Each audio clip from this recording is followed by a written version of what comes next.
Qué enorme privilegio tenemos al escuchar la palabra de Dios. Es mi oración que al recibirla, tu mente y corazón sean transformados por el poder del Evangelio. Ve en tu Biblia, por favor, a la carta de Judas. Casi al final de tu Biblia. Hemos llegado a la última sección de esta carta, hermanos. Vamos a terminar el día de hoy esta serie que nos ha animado, nos ha advertido, nos ha exhortado con tan solo 23 versículos, nada más. Pero han sido 23 versos sumamente contundentes para nuestro caminar espiritual. He titulado el mensaje del día de hoy, Nuestra esperanza en medio de la apostasía. Si en medio de tantas advertencias de esta carta que tiene un tono de alerta, de alarma, de despertarnos y sacudirnos y decir, hey, hay una guerra por la verdad alrededor de ustedes. Si en medio de eso quizás te has sentido preocupado, hasta vulnerable de quizás yo podría ser engañado por una de estas falsas enseñanzas, por uno de estos falsos maestros. Bueno, yo debo decirte que la carta comenzó con un mensaje esperanzador y también termina con un mensaje lleno de esperanza. Si recuerdan, la carta comenzó asegurando la seguridad, la certeza que nosotros tenemos como creyentes de que Cristo nos ha salvado y esa salvación es eficaz. No obstante, tan pronto Judas da esta palabra diciendo que somos guardados por Jesucristo, pasa lo que en esencia o en resumen es la advertencia de que habría engañadores que querrían poner tropiezo al pueblo de Dios, alejándolo de la verdad, alejándolo de lo que habían creído. El Espíritu Santo inspiró a Judas, el autor de esta carta, para mostrar con mucho detalle cuál es el proceder y cuál es el carácter de estas personas que se han apartado de la verdad, lo que a veces llamamos falsos maestros o lo que esta carta llama como apostasía o apóstatas. Y en esencia ellos, su carácter o su conducta podría resumirse en dos puntos esenciales. Lo primero, menosprecian la palabra de Dios, atribuyéndole a sus propias palabras, a sus propios mensajes, sueños, revelaciones, la misma o mayor autoridad que la Escritura. Eso es lo primero. En segundo lugar, nos dice Judas que este tipo de falsos maestros usan el mensaje de amor y de gracia que Cristo predicó, pero lo usan para dispensar, para disculpar y promover una vida de libertinaje. En otras palabras, ellos dicen, bueno, ya que Dios nos perdona, no hay problema con nuestra manera de vivir. Y entonces vivían vidas llenas de inmoralidad, no solo ellos, sino arrastrando a otros en el mismo estilo de vida. La advertencia comenzó en el verso 4, donde dice, algunos hombres se han infiltrado encubiertamente. Y durante varios versos se nos habla de estos hombres y estos hombres y estos hombres. Luego, cuando llegamos al verso 17, ese algunos hombres cambió y encontramos en el verso 17 y un verso más, pero ustedes. Y ahora el autor de la carta dejó de hablar de ellos y comenzó a mostrarnos lo que ustedes escucharon el domingo pasado. ¿Cuál es la parte que la iglesia tiene en medio de esta ola de engaño y de falsa enseñanza? Aprendimos que la batalla por la verdad, la iglesia tiene tanto armas defensivas como armas de ataque. No simplemente estamos ahí contemplando pasivamente, sino que en primer lugar el Señor nos ha dado su palabra para resistir, pero también nos ha dado su espíritu para avanzar como el pueblo de Dios, rescatando con misericordia a los que pudieran estar confundidos con mensajes desviados de la verdad. Pero a la vez la Biblia nos llama a manejarnos con cuidado por nosotros mismos, por el bien de nuestra alma, cuidando sí al pueblo de Dios, pero nos insta a que incluso tomemos distancia de aquellos que obstinadamente y orgullosamente se han apartado a este estilo de vida que no concuerda con la palabra de Dios y que han distorsionado el mensaje de la gracia. Y es con estas exhortaciones que llegamos finalmente al verso 23. Y ahora ya no es estos hombres pero ustedes, sino ahora el verso 23 comienza con las palabras y aquel que es poderoso. Así que ya no hablará ni de los falsos maestros ni de cuál es el papel de la iglesia, sino que comienza versos 24 y 25 a describirnos quién es el Dios que da esta advertencia y que promete esta seguridad a los creyentes. Es posiblemente la parte más conocida de la carta de Judas. De hecho, se conoce como una doxología, aunque suena como una palabra muy rimbombante. Doxología sencillamente significa palabras de alabanza, palabras que muestran la gloria o el resplandor de nuestro Dios. Y eso es lo que hace Judas al final de su carta. Él pretende llevarnos a todos los que leyéramos esta carta a ver la grandeza y la gloria de Cristo, pero no lo hace de manera aislada a todo lo que ya dijo. Por el contrario, vuelve a retomar la nota con que inició su carta, esta nota de seguridad para los creyentes, de que Cristo mantendrá, preservará nuestra salvación, aún a pesar de los engaños, aún a pesar de la apostasía que Él ha explicado en toda la carta. Es esta seguridad que tú y yo podemos tener de nuestra salvación, la salvación que Cristo nos dio, la que debe llevarnos a contemplar a Cristo, su majestad, su gloria, y darle esa alabanza que Él merece por preservar nuestra salvación. Así que llegamos a versos 24 y 25. Quiero que los leas junto conmigo en voz alta, por favor. Leemos juntos. Esta es la palabra del Señor. Y aquel que es poderoso para guardaros sin caída, ayúdame, y presentaros sin mancha en presencia de su gloria con gran alegría, al único Dios, nuestro Salvador, por medio de Jesucristo nuestro Señor, sea gloria, majestad, dominio y autoridad, antes de todo tiempo y ahora y por todos los siglos. Amén. Señor, damos gracias por tu palabra, tu bendita palabra, Señor. Rogamos que hoy pueda ser muy clara a nuestro entendimiento, pero pueda ser deseable a nuestro corazón y finalmente algo digno de obedecer para nuestra voluntad, Señor. Rogamos que todo prejuicio que pudiera haber dentro de nuestros corazones para tu palabra y el obedecerla, Señor, pueda ser derribado por la obra de tu Espíritu. Y que cada uno de nosotros pueda aplicar estas verdades a los detalles particulares de nuestras vidas, familias, trabajos, luchas y tentaciones, Señor.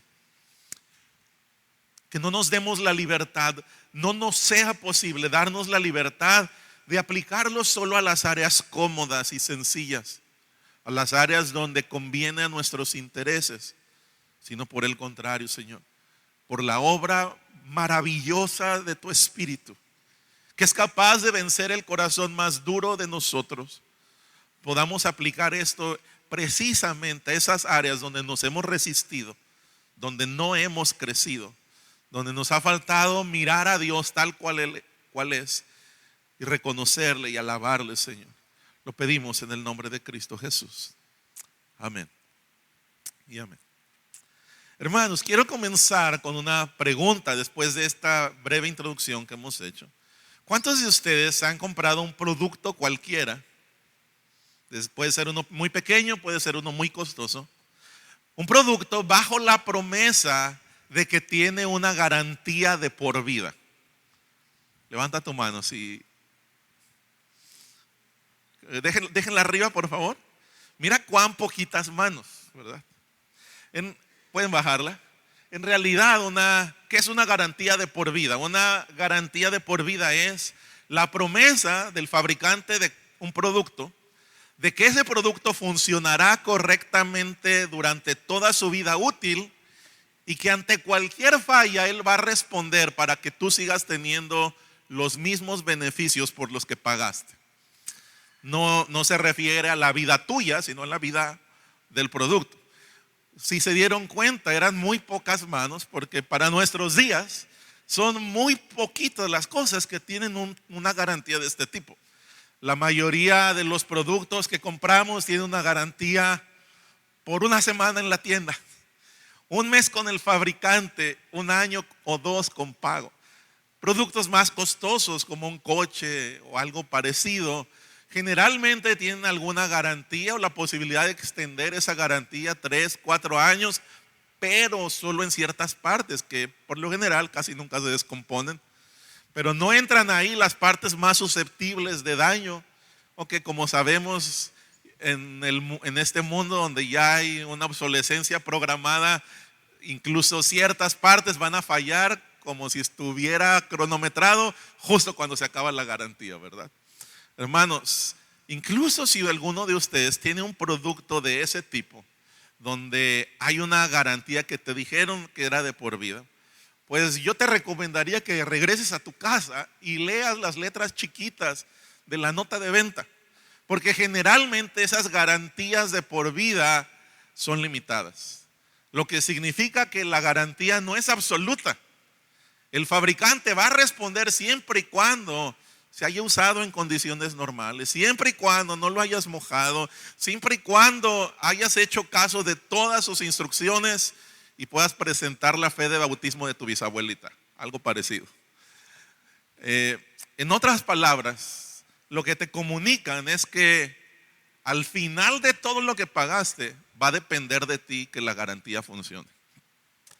El hecho de que las cosas funcionan así en este mundo caído y evidentemente en el comercio que es movido por dinero, es posiblemente la razón por la que a los cristianos nos cuesta tanto trabajo creer y aceptar que la salvación que Dios ha prometido a ti y a mí, su pueblo, tiene una garantía que no depende de nosotros. Una garantía que es por mucho superior a cualquier garantía ofrecida en este mundo por una cosa perecedera por la que pagas. No, esta es una salvación gratuita, es por gracia mediante la fe en Cristo, quien pagó todo lo que costaba nuestra salvación, y la garantía, mis hermanos, depende únicamente de Él. Espero, hermanos, que el día de hoy podamos ser convencidos de esta verdad y que como respuesta podamos alabar a Dios, seguros de que Él preservará nuestra salvación eternamente. Y esa es la idea central que yo quiero que se grabe en tu corazón. Alabemos a Dios, seguros que Cristo preservará nuestra salvación eternamente. Y vamos a abordar el mensaje en dos encabezados muy sencillos.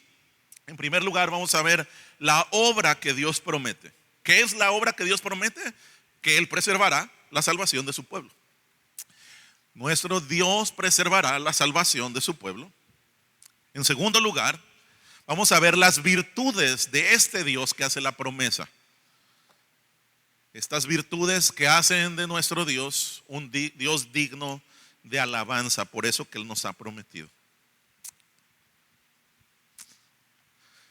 Así que veamos en primer lugar cómo nuestro Dios preservará la salvación de su pueblo. Verso 24.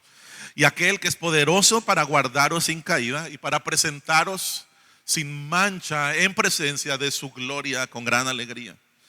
Esta doxología de estos dos versos finales comienza con la repetición de esa idea inicial. Aquellos que el Padre llamó para ser salvos, lo cual se nos dijo en el verso 1, y que son guardados por Jesucristo. Ahora, al llegar al final, Judas nos vuelve a repetir: Dios es poderoso para guardar sin caída y presentarnos sin mancha delante del día que estemos delante de su presencia. La pregunta es: ¿cómo es que Dios puede guardarnos? ¿Cómo es que Dios ha prometido preservarnos sin caída? Él ha prometido guardarnos de esta forma. Los cristianos, hermanos, con frecuencia llamamos caída a un tropiezo, a un pecado. Cuando decimos es que tal persona cayó en pecado, ¿verdad?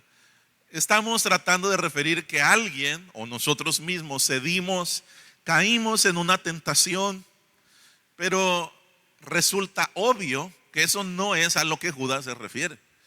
Eso sería contrario a la enseñanza de todas las escrituras, que nos informan por todos lados y nos dan muchos ejemplos de que aunque los cristianos evitamos el pecado, no deseamos pecar, aunque nos exhortamos unos a otros a permanecer en Cristo, eventualmente pecamos. ¿Cuántos han visto eso en la Biblia? La Biblia no lucha contra esa realidad, la da por hecho y nos alienta a que conforme llegamos a pecar nos arrepintamos. De manera que Judas, al decir que Dios nos guardará sin caída, no está diciendo que no vamos a pecar. El hecho de que los creyentes en Cristo, los que hemos sido salvados, aún pecamos, está claro en las Escrituras. Es cosa de sentido común y tú y yo lo hemos podido comprobar en nuestra propia experiencia. Con toda seguridad yo les puedo afirmar, hermanos, que ustedes, al igual que yo, pecamos en esta semana. Por irme muy largo, ¿verdad? Pero podría hablar de esta mañana quizás.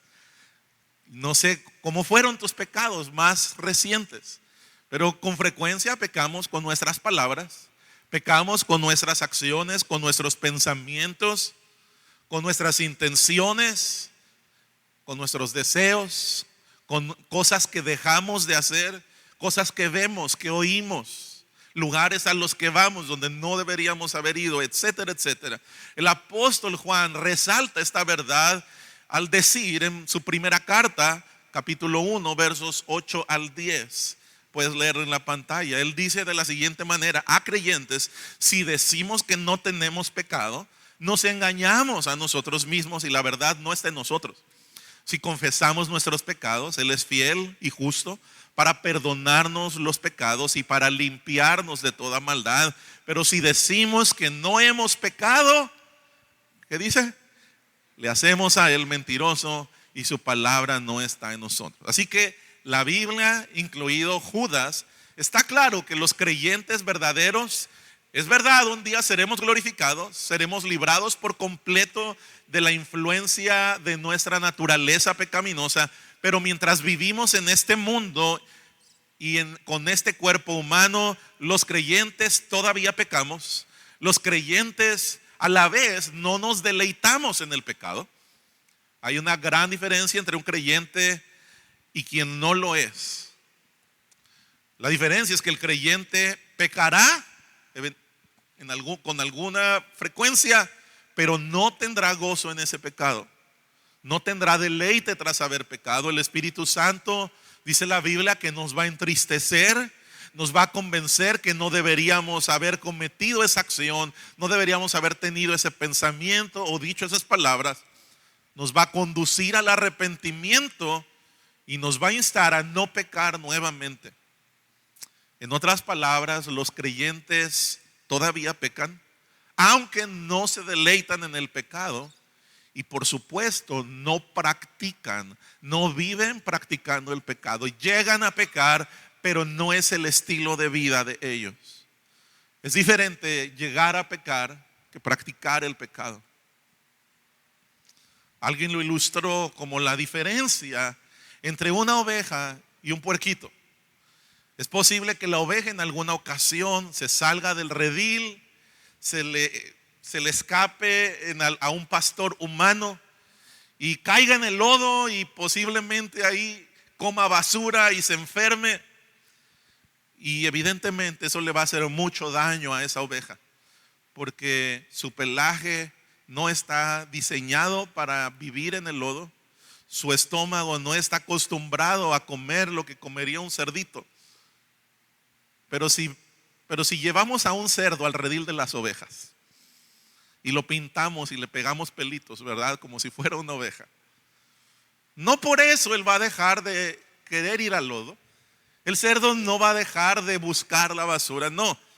Para el cerdo no será algo incidental como fue para la oveja. De hecho, el cerdo será muy infeliz en el rebaño. Tan pronto como puede escapar, va a escapar al lodo, va a comer basura y no va a estar triste ni dolorido de estar ahí. Él va a ser muy feliz en el lodo, porque esa es su naturaleza, ese es su estilo de vida.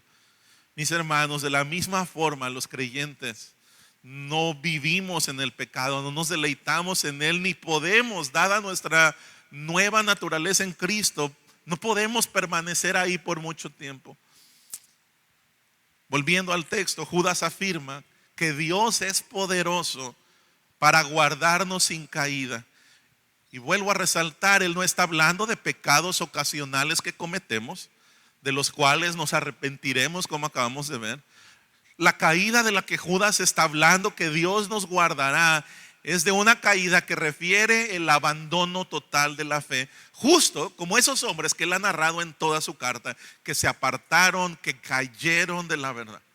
Dicho de otra manera, si Jesús ha salvado a todos los que él ha salvado, él tiene el poder para impedir que ellos caigan definitivamente de esta gracia. Si alguno peca, será guiado al arrepentimiento. ¿Por qué? Porque tal como dice el verso, Él es poderoso para guardar sin caída y presentarnos sin mancha en su presencia. Ahora, yo creo que si tienes algún tiempo de cristiano, estás consciente que no todos los creyentes, no todos los cristianos están de acuerdo con esta verdad, con el centro de esta verdad. Aunque todos los cristianos afirman de una u otra manera que la salvación es un don por gracia, en realidad muchos creen en nuestros días que la salvación sí puede perderse, que sí puedes caer definitivamente aunque hayas sido verdaderamente salvado. En otras palabras, creen que alguien se salvó, puede caer de la gracia, es posible que Dios salve a alguien, pero que esa persona haga algo tan grave que lo descalifique de un día ser presentado sin mancha delante de Dios en el día final. Hermanos, conozco bien esa forma de pensar porque yo mismo muchos años lo creí de esta manera, lo enseñé de esta forma, hasta que fueron las mismas escrituras, pasajes como este, que me convencieron de que la totalidad de la salvación es obra del Señor. Él no solo la comienza, Él la preserva y la lleva hasta su culminación total. Eso es lo que quiere decir este pasaje, que Él nos guardará sin caída. Pasajes que dicen que el Señor completará la obra que Él comenzó.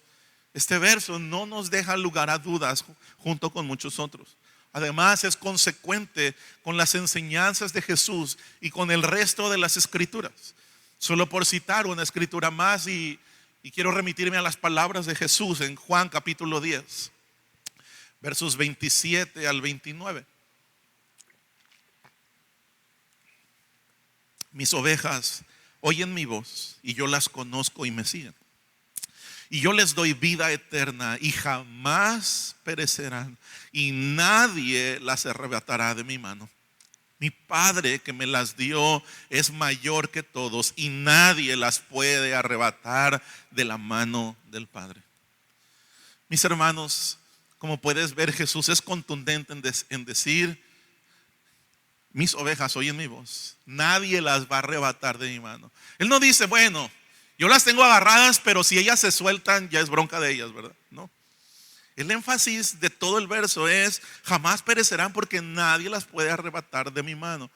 Esto se alinea perfectamente con el pasaje de Romanos que dice que nada nos puede separar del amor de Cristo, y luego da una larga lista de cosas que los cristianos podríamos enfrentar para decir que finalmente ni la vida ni la muerte, nada podrá separarnos, ni principados, ni potestades, nada.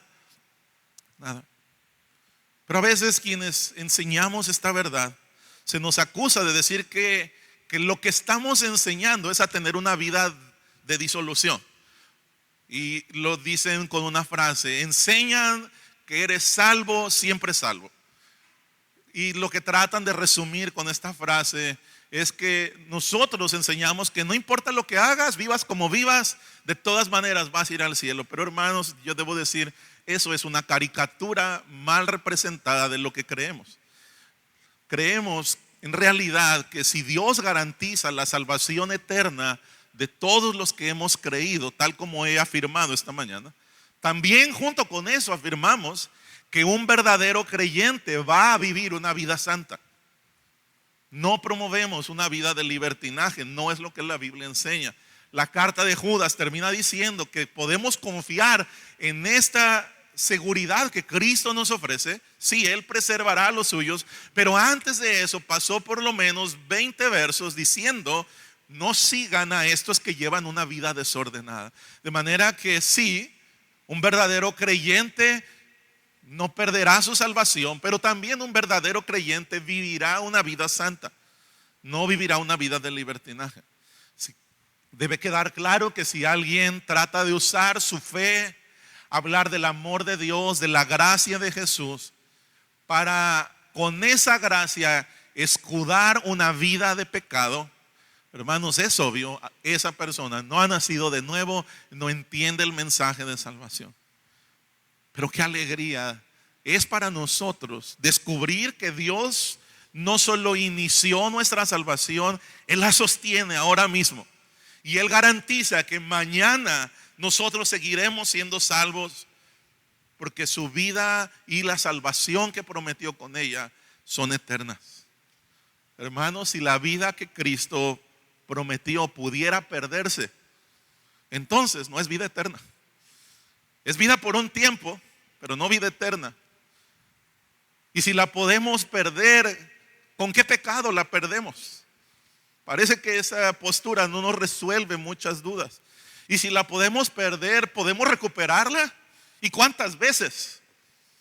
Porque, hermanos, solo por mirar mi experiencia, si la salvación pudiera perderse, yo la habría perdido muchas veces. Generalmente pensaríamos en pecados muy escandalosos según las escalas humanas. Pero ¿qué pecado no sería escandaloso si todos costaron la sangre y la muerte de nuestro Señor? El más pequeño de nuestros pecados debería ser suficiente. Si la salvación se perdiera, el más mínimo pensamiento pecaminoso debería descalificarnos. Pero lo que estamos diciendo, hermanos, es que Cristo prometió vida eterna. Nada puede interrumpirla, nada puede hacerla caer.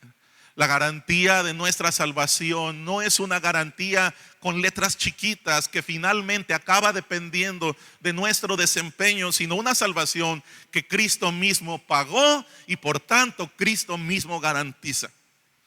Qué gran seguridad tenemos que en un mundo lleno de engaño como el que Judas nos ha advertido, ante una naturaleza pecaminosa como la que hay en mi corazón y en el tuyo, Dios nos promete a sus hijos que Él es poderoso para preservarnos en sus caminos, que si pecamos nos guiará al arrepentimiento, y además añade que en aquel mismo día nos presentará sin mancha delante de su trono, y eso sucederá en medio de grande alegría.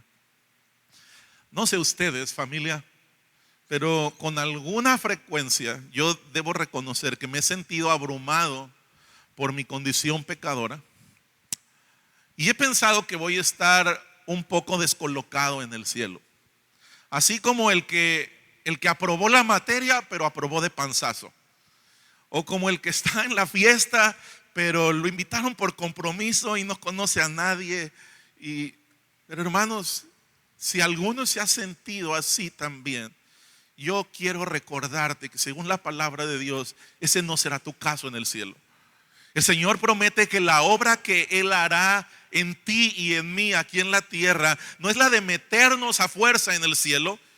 Es verdad, humanamente tú, al igual que yo, seríamos indignos de estar ahí por nuestras obras o méritos. Pero la obra de Cristo será tan real, tan efectiva en tu corazón, en el mío, que no vas a estar ahí incómodo, descolocado. No, tú estás siendo santificado. Serás llevado ahí con gozo por haber sido salvado y completamente transformado. Aunque hoy todavía puedas ver tantas áreas que necesitan ser cambiadas. Así que, hermanos, alégrense ahora y alaben al Señor, seguros de que Él preservará nuestra salvación eternamente. Y una vez que hemos considerado qué es lo que Dios ha hecho, qué es lo que Dios ha prometido hacer, preservar nuestra salvación, vamos a considerar por unos minutos las virtudes de este Dios que la preserva, este Dios que nos da esa seguridad, virtudes que le hacen a Él digno de alabanza. Lo cual vemos en el verso 25: al único Dios nuestro Salvador, por medio de Jesucristo nuestro Señor. Sea gloria, majestad, dominio y autoridad, antes de todo tiempo y ahora y por todos los siglos. Amén. La mayor parte de estas virtudes que hacen a nuestro Dios digno de alabanza están en el verso 25, pero de hecho comenzamos desde el verso 24 a ver algunas de ellas. El verso 24 diciéndonos que nuestro Dios es completamente poderoso, poderoso para preservar nuestra salvación. Pero ahora a ese poder agregamos su autoridad y su sabiduría. Él es Dios, pero es el único Dios. Eso es lo que habitualmente enfatizamos cuando alguien dice es que nuestro Dios es soberano, o cantamos alguna canción que habla de esta realidad. Lo que estamos diciendo es que su autoridad sí está por encima de toda autoridad humana, su poder está por encima de todo poder, pero debe quedar claro, y Judas lo enfatiza de manera muy particular, no es que hay otros compitiendo con Él, no, mis hermanos, es que Él es el único Dios. Él es el único con esa autoridad, y además de ser el único es nuestro Salvador. Él no es solo un Salvador, no es solo el Salvador, Él es nuestro Salvador. Y eso debería ser motivo de grande alegría, de grande gozo para ustedes y para mí. La pregunta correcta no es solo ¿quién crees que es Jesús? La pregunta más correcta es ¿quién crees que es Jesús para ti? ¿Es tu Dios? ¿Es tu Salvador?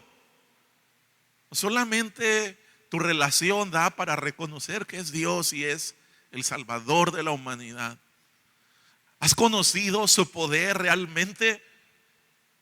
¿Estuviste delante de su grandeza y majestad en un tiempo cercano como hoy por la mañana, o tienes planeado tener una reunión con Él esta tarde? Y más allá de una acción religiosa, tienes esa certeza inalterable, inmovible, de que a pesar de tus pecados, Cristo te conoce personalmente, te ha perdonado, te ha salvado. No te cabe la menor duda de que al morir no serás condenado, sino perdonado. Queridos hermanos, queridos amigos que están escuchando, el deseo de Cristo es que sea tal como te acabo de decir. Que ese sea tu deseo, que esa sea la seguridad de tu alma, de conocerle a Él como tu Salvador, como tu Señor, como tu Dios. Que tu alma pueda llamarle mi Cristo.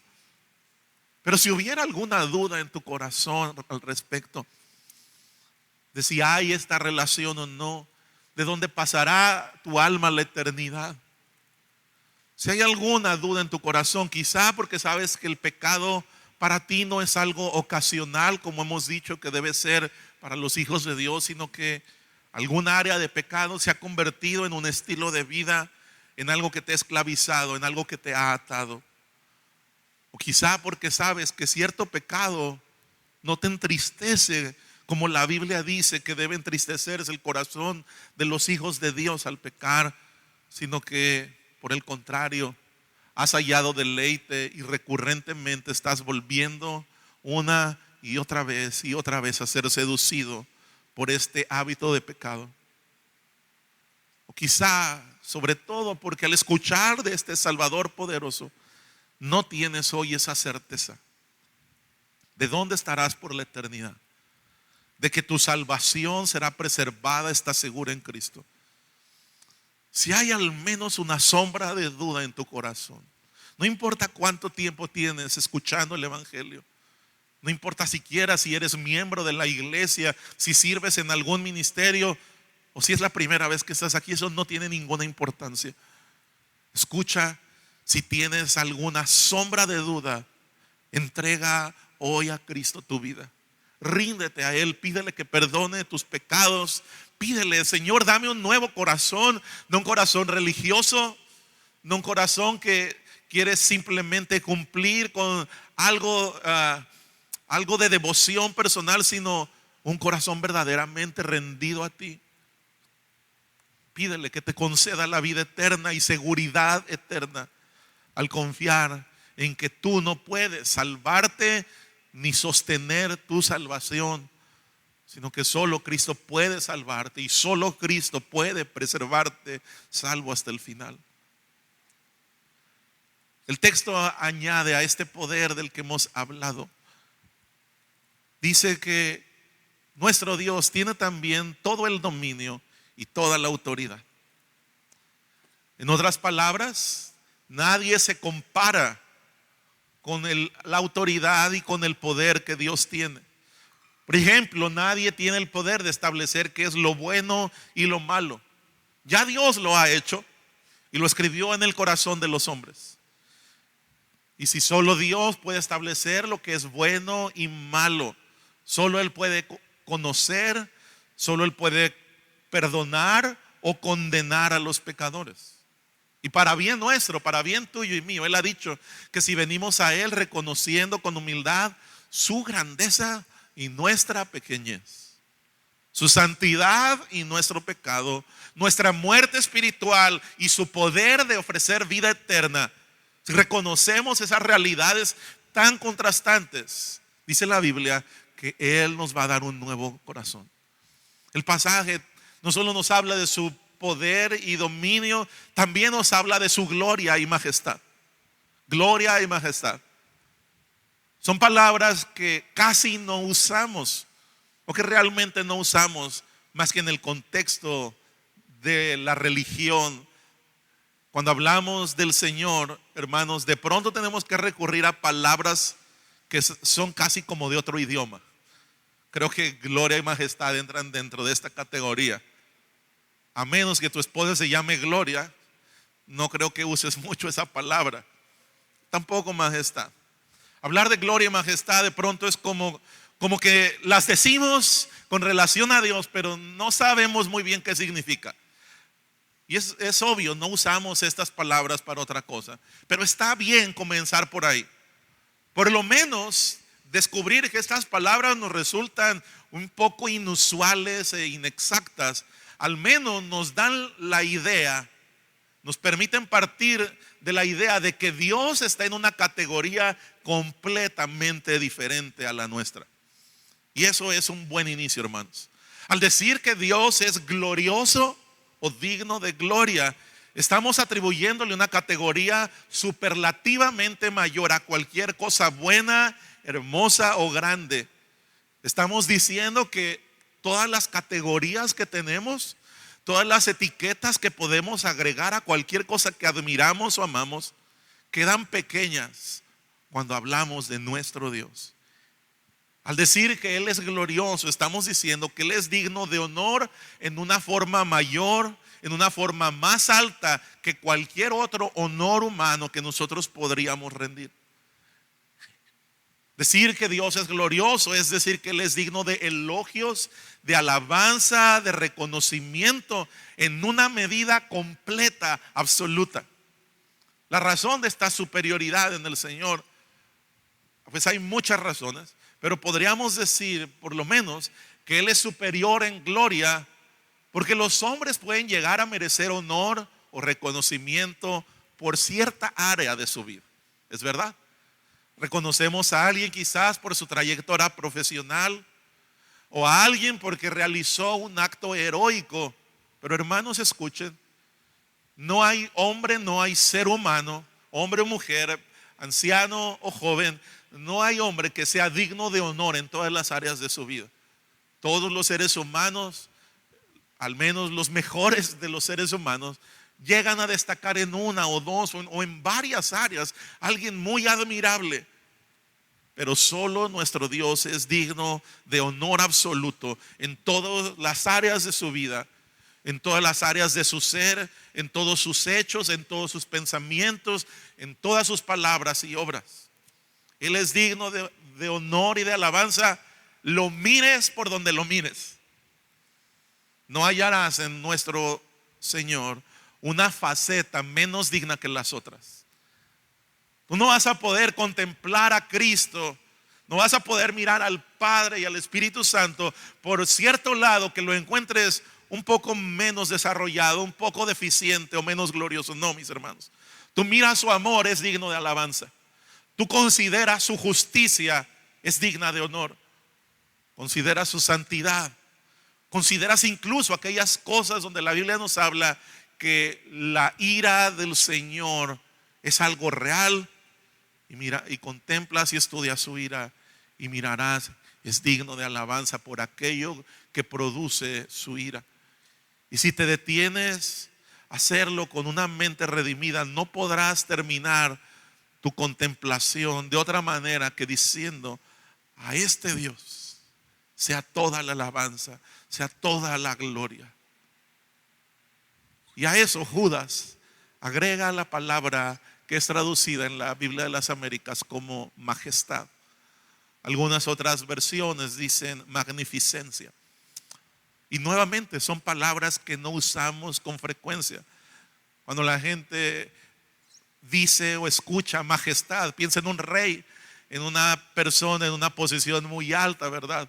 Su majestad, en algo muy glorioso, en algo muy elegante.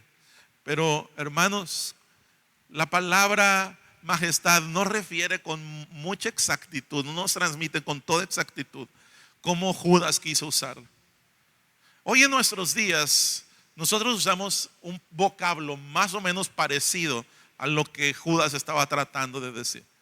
Hoy en día, cuando alguien quiere decir que algo es extremadamente mayor que otras cosas de la misma categoría, con frecuencia le agregamos el prefijo mega. Un mega problema, ¿verdad? O una mega sorpresa, algo parecido.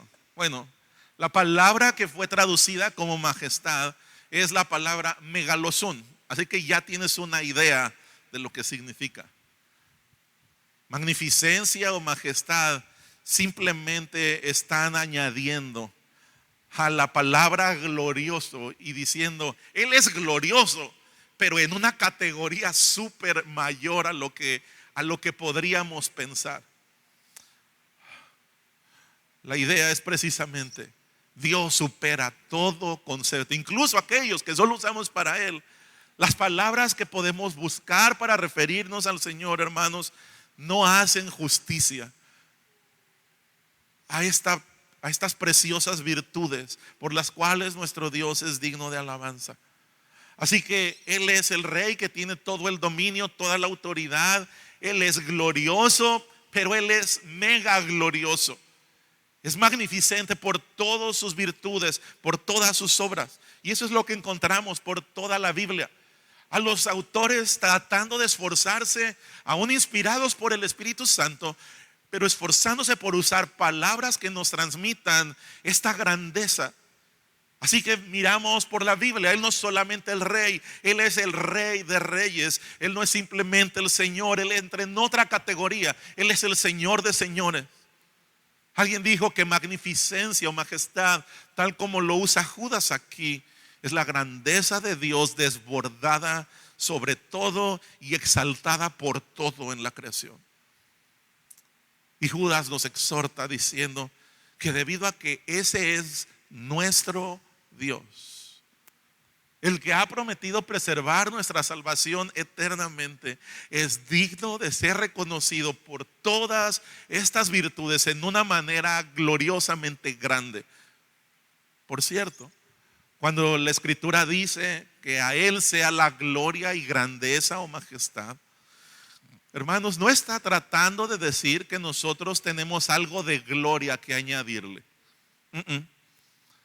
No hay algo de majestad que, Señor, eso te falta, te lo damos. No, mis hermanos.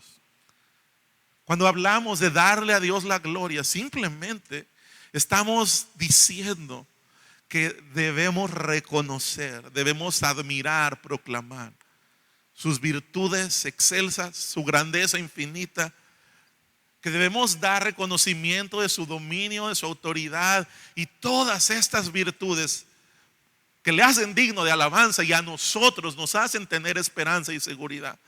Así que alabamos a este Dios mega glorioso, seguros de que Él va a preservar nuestra salvación. Y finalmente, Judas termina su carta con unas pocas palabras que nuevamente deberían volarnos la cabeza. Él es todo esto. Él tiene todas estas virtudes antes de todo tiempo y ahora y por todos los siglos. Con menos de 10 palabras, este hombre inspirado por el Espíritu Santo nos pone a pensar en términos que superan nuestro entendimiento para darnos a conocer que nuestro Dios trasciende lo que nosotros entendemos como el tiempo. Él no está contenido en un tiempo como nosotros. Para nuestro Señor el pasado, el presente, el futuro están en su mano en un solo vistazo. Él no está contenido en el tiempo y en el espacio como nosotros. No, mis hermanos. Él trasciende el tiempo y el espacio. Su grandeza y gloria no están limitados. Él ha sido glorioso y digno ayer, hoy y lo será siempre. El pasado le pertenece, el presente es suyo. Él ha trazado el futuro para su gloria. Un hombre llamado Santiago Shaddix escribió lo siguiente, y permítanme citarlo palabra por palabra para ser exacto. Dijo: aquel viejo canto titulado Él tiene todo el mundo en sus manos debería llevarnos a adorar por toda la eternidad. Estoy seguro que algunos de ustedes conocen ese viejo himno. Esa corta verdad de que Él tiene todo el mundo en sus manos significa que el mundo no corre a la deriva sin nadie al mando. La extinción humana no es posible porque Él tiene todo el mundo en sus manos. La aniquilación nuclear no es posible porque nuestro Dios tiene todo el mundo en sus manos. El fracaso en el evangelismo, en las misiones, no es posible porque Dios tiene todo el mundo en sus manos. Y perder mi salvación no es posible porque Él tiene todo el mundo, incluyéndome a mí, en sus manos. Al final, nuestro Dios gana. Él es glorioso, Él es majestuoso, tiene todo el dominio, tiene todo el poder. Para su gloria nos guardará, por su majestad nos guardará, con su poder nos preservará, por su autoridad nos guardará. Iglesia Emmanuel, alabemos a nuestro Dios, seguros de que Él preservará nuestra salvación eternamente. Y vivamos en alabanza para su gloria en cada área de nuestras vidas. Amén. Si deseas responder al Señor, ponte en pie conmigo.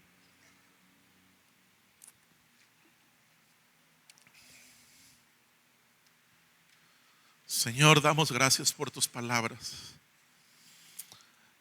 Cuánto aliento, cuánto ánimo nos da saber, Señor, que la salvación por la que tú pagaste también es garantizada por ti. Tiene todo el sentido, pero sobre todo tiene el respaldo de tu palabra, Señor. Gracias. Gracias, Señor, que no hiciste la buena obra de la salvación dejando el resto a nuestro mando, Señor. Gracias porque como un Dios poderoso y providente intervienes con tu creación y especialmente con tu pueblo para mostrar tu gloria, sí, pero también para nuestro bien. Hoy, Señor, nos sentimos seguros al escuchar cuán gloriosa y segura es nuestra salvación, pero también cuán poderoso, majestuoso, cuán glorioso y digno de alabanza es el Dios que nos ha salvado y nos guarda hasta el final. Señor, que estas verdades nos sostengan en un mundo convulso, donde sí es verdad, hay engaños, pero hay seguridad en Cristo. Donde sí es verdad, hay peligros que atentan contra nuestra fe, pero hay seguridad en Cristo. Señor, que estas verdades, sobre todo las verdades de quién es nuestro glorioso Señor, nos lleven a vivir vidas rendidas a ti, que responden en todas las áreas, viviendo para tu gloria, Señor. Gracias porque eres tú. Si tú nos salvaste y tú nos preservarás, también tú motivarás tanto el querer como el hacer tu buena voluntad. Ruego que sea así en cada una de las vidas que están el día de hoy oyendo tu palabra. Pido tu fortaleza para aquellos que están luchando, Señor, ya sea en sus mentes y corazones con alguna verdad de tu palabra, Señor, con alguna mentira quizás que hemos escuchado, que el mundo ha hablado, ya sea doctrinal o de la vida práctica, Señor. Pero también pido que tú traigas con tu Espíritu Santo no solo claridad a las mentes y corazones, sino también, Señor, a nuestra voluntad. De manera que si alguno está aquí luchando con algún pecado, con algún hábito pecaminoso, Señor, con un pensamiento, con alguna omisión que es pecaminosa, yo te pido, Señor, que tu dulce y convincente Espíritu Santo haga la obra que ningún hombre puede hacer y convenzas nuestros corazones de justicia, de juicio, Señor, y nos lleves a obedecer tu palabra, no solo con temor, sino con amor y gozo. Lo rogamos sabiendo el bondadoso y poderoso Dios que tenemos en Cristo. Amén.